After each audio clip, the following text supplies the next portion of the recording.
Internet, my name is Ren. This is Rants, a channel where I rant about many things that I care about with a particular focus on pop culture and politics. In this video, we're taking a look at the Orville Season 2, Episode 10, Blood of Patriots. I have a lot of thoughts about this episode, so I'm going to give a quick spoiler-free impression of this episode before I give you a spoiler warning and then run through the plot and talk about the things that I liked or didn't think worked so well in a little bit more detail. Before I do that, I'm sorry, again, that my videos are late. I think this is just my life now. I'm basically always sick or exhausted, so I'm just gonna do my best, and I've decided I'm not even gonna bother trying to keep up with Star Trek Discovery until the Orville is finished airing for the season, because I just can't do it. I just can't do both. I thought that I could. When I was not in law school and didn't have a chronic illness, I could, but now I am in law school and I have a chronic illness, so it's not happening. And what happens to me when I put the kind of pressure on myself that I have been to get all of these episodes out on time and review all of these shows as they're coming out, I end up getting so overwhelmed that I don't keep up with any of them very well. So I'm just gonna cut my losses, focus on the Orville. When that's done, then we'll catch up with Star Trek Discovery. And there will be more content about both shows after their respective seasons are over. I can't put myself on a timeline like this anymore. It's not good for me, and it's not really fair to you guys either if you're expecting videos to come out at a certain time and then they don't. So I don't know what we're gonna do next year. They'll probably be airing at the same time again, but I would love if they weren't. I would love if they were not airing at the same time. But I digress. So let's jump into a spoiler-free look at Blood of Patriots. I'm gonna try to keep this part as vague as humanly possible. I'm going to avoid naming characters or really talking about the plot in any kind of detail, but suffice it to say that this was a pretty decent episode. I would say it doesn't quite rise to the level of some of the best episodes of the Orville this season, but it's also definitely not among the worst episodes of the Orville this season or overall. And I think it did have a lot of strengths. I think its weakness is probably mostly in that it's very, very derivative of an episode of Star Trek: The Next Generation. And I personally think that while they did do some work to distinguish the story, and it definitely had some poignant and emotional moments that I enjoyed, I do think it was very similar. And I think that the Orville does a really good job generally of kind of rehashing and differentiating old sci-fi plots and sci-fi tropes, either from Star Trek or other shows.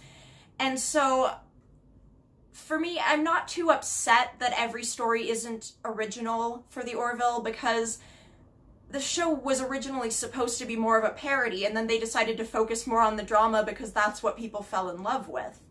So I understand why they keep going back to The Next Generation and other Star Trek shows and borrowing things from that, and how effective it is really tends to vary from episode to episode. There have been several Orville episodes that were similar to old TNG episodes that I loved, and this one I definitely don't hate. I just don't find it quite rising to the level of episodes that just made me go, wow, or that just completely redefined my expectations for the show. So it's definitely an episode that's worth watching, and if you've seen Star Trek: The Next Generation, you will definitely recognize the episode that they're kind of borrowing from here. Ultimately, it's a decent episode, and the character that they decide to make the main focal point of this episode is one who typically doesn't end up being the focal point of most episodes. He's usually kind of the comic relief or kind of the hapless goofball, and he does often get relegated to a bit more of a side character despite being part of the main bridge crew.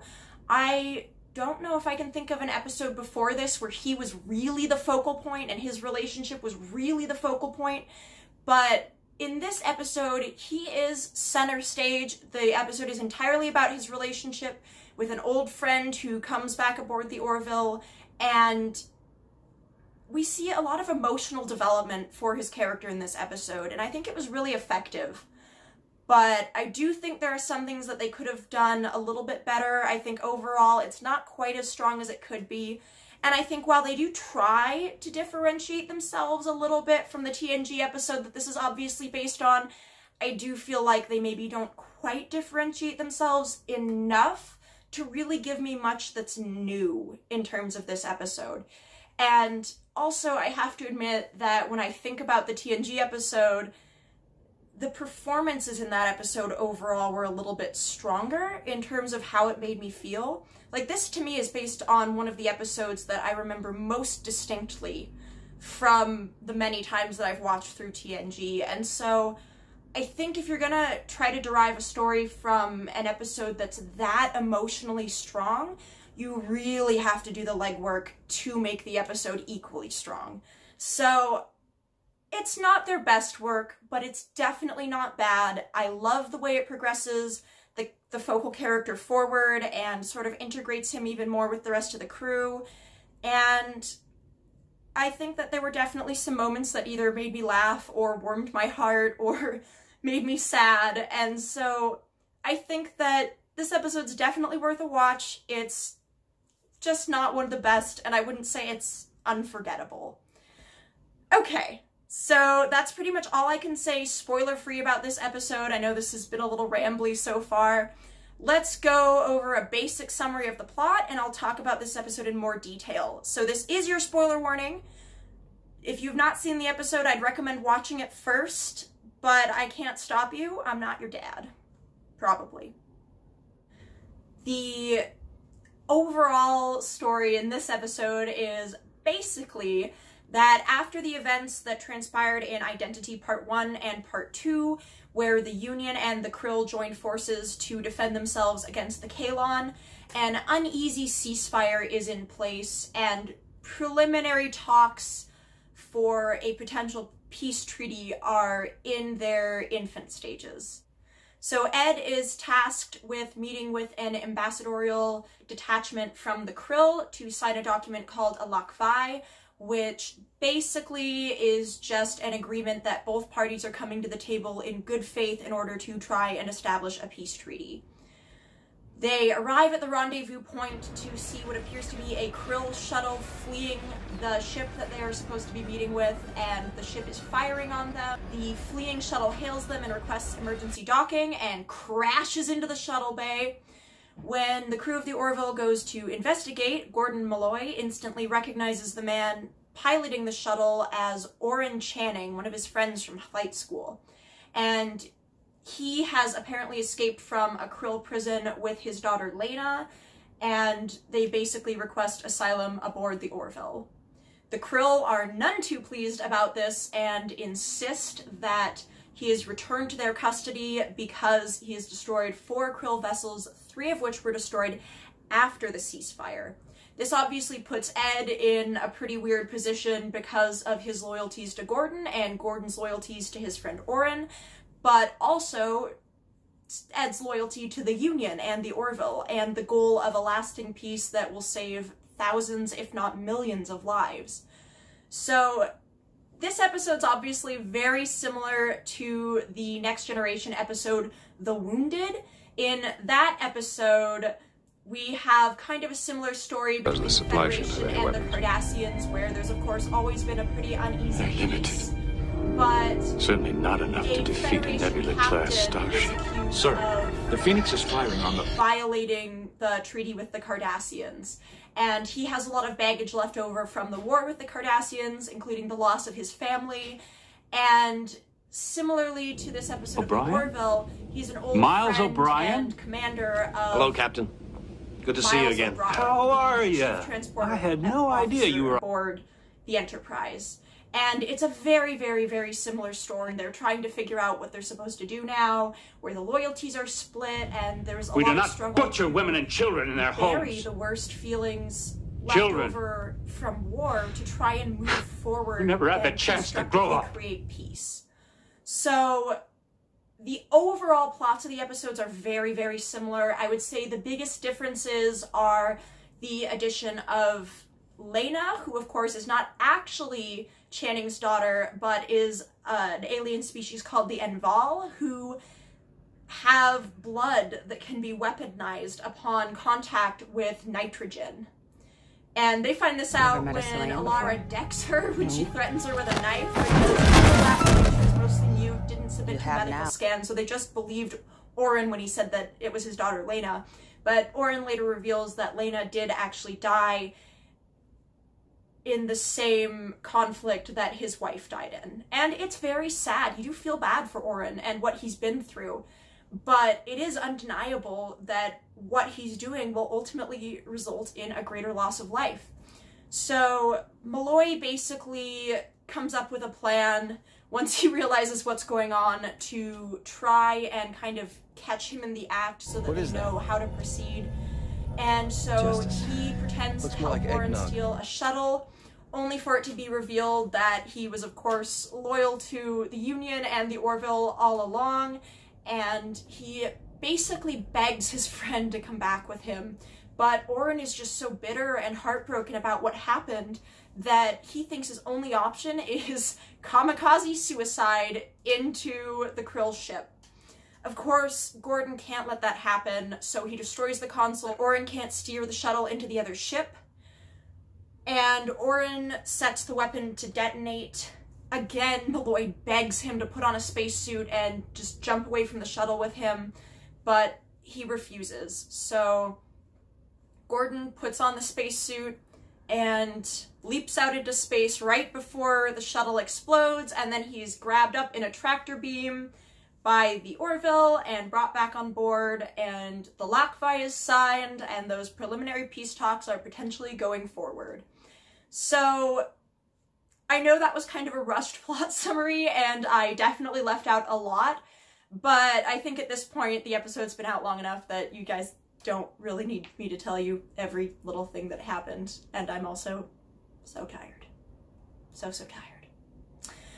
But I think that this episode did have some strengths, but I think it's also one of the most derivative episodes of the Orville that we've gotten. Really the only actual substantive differences from the episode of TNG The Wounded is the addition of the daughter imposter Lena and the kamikaze suicide at the end of the episode. And I would say the only other difference is that in that episode, Captain Maxwell was under the impression that the Cardassians were smuggling weapons and doing a bunch of other shady operations, and Captain Picard thought he was right, but ultimately thought that preserving the peace was more important. And so he communicates that to the Cardassians, that he thinks that Captain Maxwell was right, but he does view the peace as his primary objective. Whereas here, the Krill's motivations for peace so far seem to actually be sincere, and their outrage at Oren's conduct is reasonable. I think he killed like 1,500 people, and I too would want that person to be punished.